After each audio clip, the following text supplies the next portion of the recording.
The staff at Diocesan House help our 607 churches and 127 church schools to serve the communities around them. Diocesan House is located on the north side of York on the Clifton Moor Industrial Estate. 27 people work there, some of whom are part-time. But to tell you what they do, we're not going to look inside Diocesan House, we're going to look at a church. This is St Clive's, a totally imaginary parish in the middle of the Diocese of York. It may be imaginary, but it's going to serve as an example of how the people at Diocesan House serve the churches. A lot goes on at St Clive's, which is just as well, because there's a lot that happens at Diocesan House. St Clive's Church has a vicar, the Reverend Bob Robertson. The finance team, led by Catherine Evans, make sure Bob gets his stipend each month. The property team at Diocesan House, headed up by Graham Andrews, makes sure Bob has a house to live in and that it's safe and comfortable. If a window gets broken, Bob can phone up Lisa Whitley at the office and she'll arrange to get it fixed. Here's Lisa speaking about what it's like to work at Diocesan House. Lisa Whitley, Clergy Housing Officer.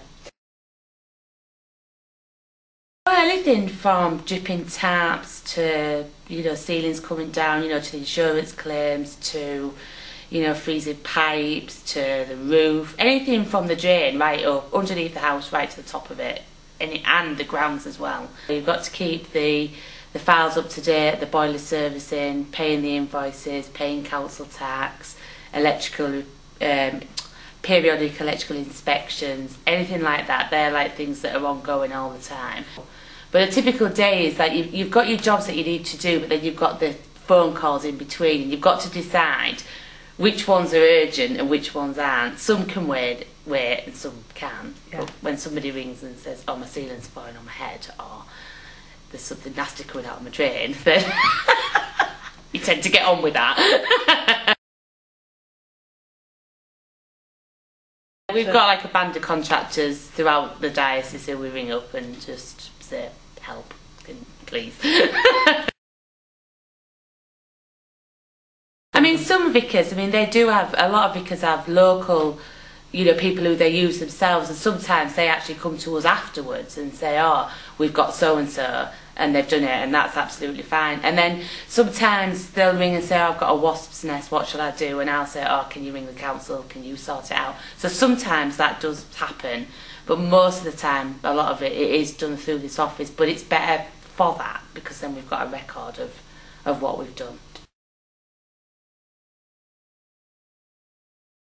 Well, I like it because it's varied. The work is really varied, so I don't know 2 days are the same.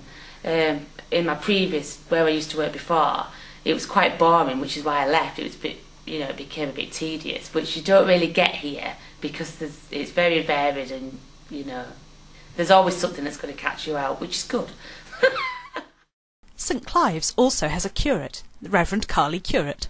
Carly's training has been paid for by the diocese, and the training team, led by Gavin Wakefield, will make sure she carries on learning during her curacy.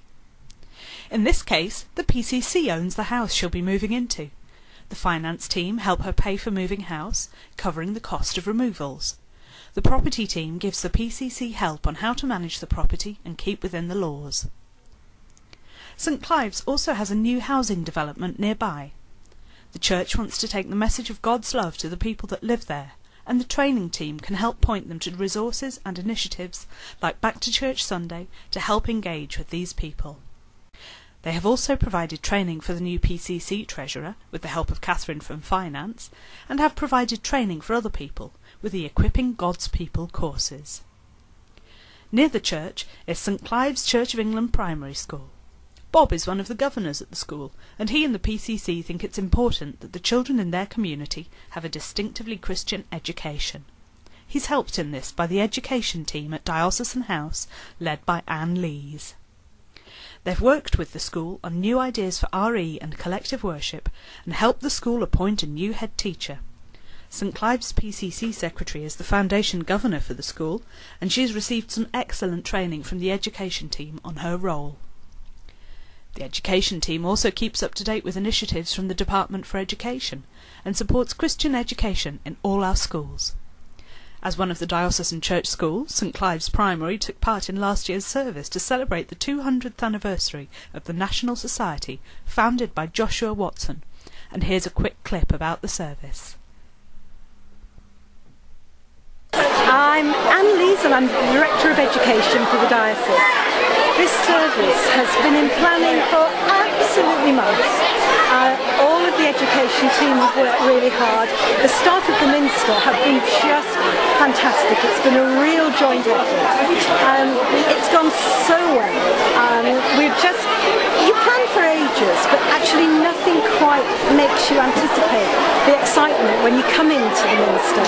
And there's all of those children, and there's a buzz of excitement, and the worship band's playing. It's just great. And we just overheard a comment from one 11-year-old boy going out. It wasn't boring at all. So I think that's success. Excellent, thank you. Jan Ainsworth, General Secretary of the National Society, so really looking after what the Society does nowadays, 200 years on. This is a hugely exciting year for us. Every cathedral is having major services for their schools to celebrate what church schools still do for the families and children of this country. And you'll find church schools everywhere, in tiny rural villages, in big sprawling cities, little primary schools, huge secondary schools, but they're all trying to live out the same vision that Joshua Watson had, that education for children in this country should also allow them to understand something of what the Christian faith offers and to use that as they find their own way through life. Back at the church, the PCC have decided they want to remove some of the pews from the church and put in a little kitchen and toilet, so that they can get community groups into the church and offer a cafe. Phil Thomas, the church buildings officer, can help them apply for a faculty to do this and give lots of advice on how the space could be ordered. When we grumble about the faculty system, it's worth remembering that it's a blessing in disguise. If the church didn't have the faculty system, we'd have to apply for planning permission to secular councils. With faculties, the people who understand the purpose of churches are deciding what we should do with them. Phil also helps churches appoint architects for their quinquennial inspections, which are required by law. Some of the work that people at Diocesan House do is helping to ensure our churches comply with the law of the land. So, going back to the proposed kitchen and toilet, the PCC can talk to the finance team about grants from the diocese available for help. They could apply for a building grant, or even money from the Archbishop's Mission Fund for seed corn money for their cafe outreach initiative. Catherine Evans speaks about these grants. My name's Catherine Evans and I'm the Finance Manager for the Diocese of York. The Archbishop's Mission Fund provides seed corn funding for new projects that parishes are undertaking. They're all about starting up new things, new mission initiatives. So very often, if a parish has got a good idea for something that's going to involve reaching out to new people, different people who aren't already part of the congregation, they'll come to the Mission Fund with an idea and say, can you help us with the finances for that? The fund isn't there for long-term funding. It's not there to, for example, pay a youth worker. But if you were trying to set up a youth group and you wanted to have some new equipment to do that, maybe we helped one of the churches in Bridlington set up a chill-out zone, so they had some furniture. Or maybe if it was equipment, because you knew you wanted to do a particular kind of play, or activity, then we could help with that. So yeah, things to get your project started. Well, obviously lots of parishes are responsible for repair work, either on their church or on the church halls that they own. And for those parishes who are fully up to date with their parish share, we can make a contribution towards their funds, towards that project, sorry. It might be a relatively small amount. Basically it's 10% of their costs, of their net costs, up to a maximum of £3,000. As I said earlier, it's all go at St Clive's. They've recently joined with a nearby parish. The pastoral and synodical team at Diocesan House, led by Shirley Davis, carried out the many administrative and legal requirements, made sure the opinions of everyone in the parishes were listened to, and made sure the process went smoothly. One of the churches in the neighbouring parish has had to close. The pastoral and synodical team helped the church building to close and enabled it to be sold for housing. Bob and the PCC were worried that this might create bad publicity in the press, so they talked to the communications officer, Eleanor Corse, that's me, who helped them manage the media. They were obviously so impressed by my work that they want my help to get a good news story in the press when their new cafe opens. If they're worried about any legal matters, the PCC can go to the Diocesan Registry, headed by Lionel Lennox, the Diocesan Registrar. Although they're not based at Diocesan House, but at Denison Till Solicitors in York, the registry is an important part of the central support in the diocese. The congregation at St Clive's don't know it yet, but Bob is going to be leaving soon and becoming an archdeacon. The staff at Diocesan House will support the church wardens in the interregnum, help with the appointment process, and make sure the PCC are consulted about the choice of the new vicar. I hope this video shows you a bit more about what we do at Diocesan House. We feel that we work best when we're working closely with people and parishes, helping you to carry out your mission and ministry in your communities.